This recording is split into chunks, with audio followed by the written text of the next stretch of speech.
From the place of Kawit, an old man shares his tale about Bulay Fuego.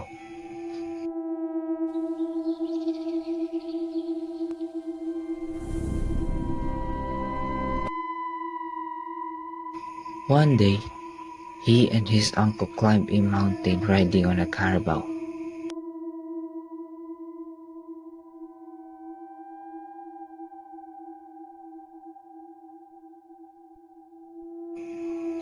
Halfway up the trail, the carabao stopped dead in its track. He pulled its reins, pushed its sides, nothing would make it move. Then suddenly, it leaped high and ran racing down the slope, leaving us alone up there.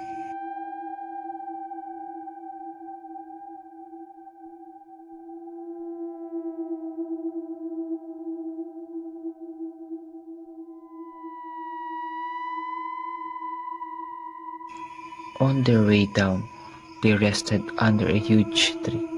One fell asleep and other kept watch. As he scanned the mountain, he saw a light circling high above the peak. It drifted closer, shrinking as it came.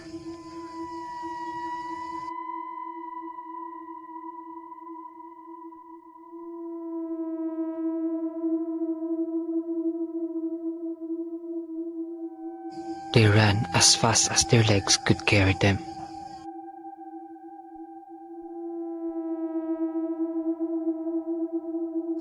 Many say Bulay Fuego is an element, encanto, or spirit of those who were murdered, looking for justice or revenge. Some stories say it looks like a skull weathered in fire. It's believed to form when a victim's blood touches the ground when it is hit by hot sun and rain at the same day. Others says Bulay Fuego guard treasures buried along, maybe the spirit of a slave buried at the Datu's gold, scaring off thieves. But some claims it's not a spirit at all. It's San Telmo from Saint Elmo's fire, which sailors once saw at sea and thought were lost souls.